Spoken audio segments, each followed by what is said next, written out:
Descubra as preciosas virtudes da eleição neste episódio de nosso podcast. Vamos meditar em 1 Tessalonicenses capítulo 1, verso 3 e descobrir como a fé, o amor e a esperança se manifestam na vida daqueles que são escolhidos por Deus. Vamos ao texto. Lembramos continuamente, diante de Deus, nosso Pai, o que vocês têm demonstrado.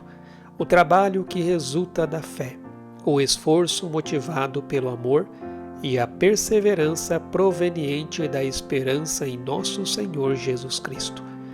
As pessoas de Tessalônica que receberam a palavra da salvação foram eleitas por Deus segundo o seu propósito. Não sabemos quem são os eleitos de Deus até que preguemos a palavra e o Senhor, pelo seu Espírito, desperte o coração destes para o Evangelho. A única maneira que podemos discernir se alguém é ou não um escolhido é depois de ter sido regenerado e separado por Deus, estes começarem a mostrar os frutos de arrependimento. Paulo não sabia o eterno decreto eletivo de Deus, mas ele podia ver as vidas que deram evidência de salvação genuína, como ele mesmo escreveu aos Tessalonicenses. Outra razão ainda temos nós para incessantemente dar graças a Deus. É que tendo vós recebido a palavra que de nós ouvistes, que é de Deus, acolhestes não como palavra de homens, e sim como em verdade é a palavra de Deus, a qual com efeito está operando eficazmente em vós os que credes.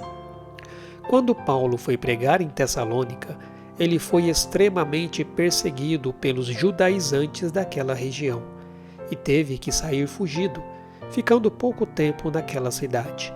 Mas foi o suficiente para que os homens e mulheres que ouviram a pregação do Evangelho se convertessem de fato ao Senhor Jesus.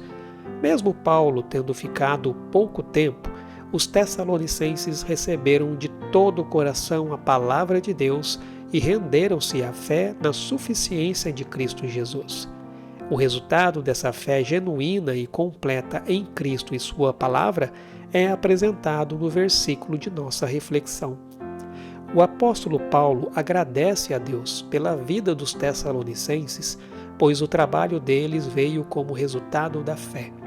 A verdadeira salvação em Jesus Cristo sempre resultará no poderoso trabalho de Deus que produz mudança na sua natureza ou disposição.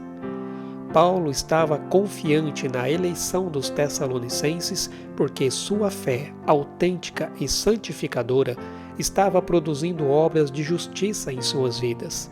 Embora a Bíblia seja clara em dizer que a salvação não vem por meio de obras, mas mediante a fé, ela também salienta que o resultado da fé irá produzir boas obras, conforme Tiago escreve na sua carta. De que adianta, meus irmãos, dizerem que têm fé se não a demonstram por meio de suas ações? Acaso esse tipo de fé pode salvar alguém? A fé por si mesma, a menos que produza boas obras, está morta. O lado ativo da fé é que a salvação produzirá necessariamente uma conduta santa. A fé salvadora e genuína é, por definição, fortemente inclinada em direção à obediência a Deus, o que leva inevitavelmente à obra de fé. Quando uma pessoa crê verdadeiramente em Jesus, ela se torna operosa no reino de Deus. Aquele que é salvo irá buscar servir a Cristo como servo do reino de Deus. A segunda prova de que os crentes de Tessalônica eram eleitos de Deus é o trabalho de amor. O amor produz o serviço. Ele leva a pessoa a agir em gratidão ao amor que recebeu de Deus, conforme nos diz João em sua primeira carta. Nós sabemos que já passamos da morte para a vida porque amamos os irmãos. Aquele que não ama permanece na morte. Nós evidenciamos o nosso amor por Cristo por aquilo que fazemos para Ele. Nós demonstramos amor ao próximo, não apenas com palavras, mas com atitudes concretas de serviço. Assim como nos mostra também João em sua primeira carta. Nisto conhecemos o amor, que Cristo deu a sua vida por nós. e devemos dar nossa vida pelos irmãos. Ora, aquele que possuir recursos deste mundo e vir a seu irmão padecer necessidade e fechar-lhe o seu coração, como pode permanecer nele o amor de Deus? Filhinhos, não amemos de palavra nem de língua, mas de fato e de verdade. E Tiago também enfatiza isso em sua carta. Se um irmão ou uma irmã estiverem carecidos de roupa e necessitados do alimento cotidiano, e qualquer dentre vós lhe disser: ide em paz, aquecei-vos e fartai-vos, sem contudo lhes dar o necessário para o corpo, qual é o proveito disso? E por fim, a terceira prova de que os crentes de Tessalônica eram eleitos por Deus é a esperança. A igreja de Tessalônica tinha sua firme esperança firmada em Jesus Cristo, de quem aguardavam ansiosos o seu retorno. A esperança produz paciência. A igreja de Tessalônica estava com os pés na terra, mas com os olhos no céu. Ela servia no mundo, mas aguardava a glória do céu. Sua esperança não era vaga, mas firme, pois tinham sua confiança firmada na palavra que lhes foi pregada, o Evangelho de Jesus Cristo. Essas três virtudes destacadas aqui também são ditas pelo apóstolo Paulo em sua carta aos Coríntios. Assim, permanecem agora estes três: a fé, a esperança e o amor. O maior deles, porém, é o amor. Essas são as três principais virtudes do cristianismo: fé, amor e esperança.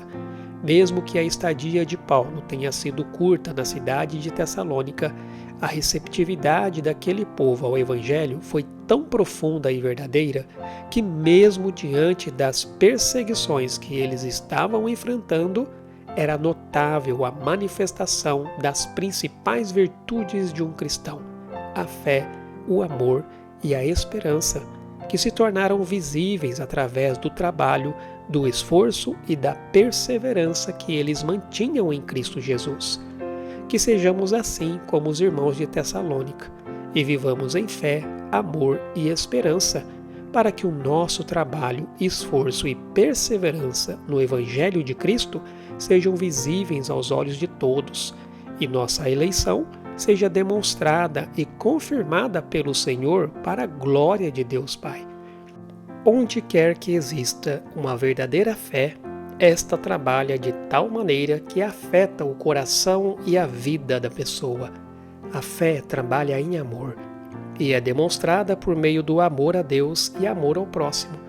Onde quer que exista a esperança de vida eterna bem fundamentada, esta será vista por meio do exercício da paciência.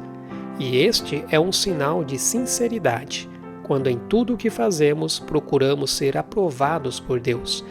Por isto, podemos conhecer a nossa eleição, se não somente falarmos das coisas de Deus com os nossos lábios, mas se sentirmos o seu poder em nossos corações e mortificarmos os desejos de nossa natureza caída, apartando-nos do mundo e elevando-nos às coisas celestiais.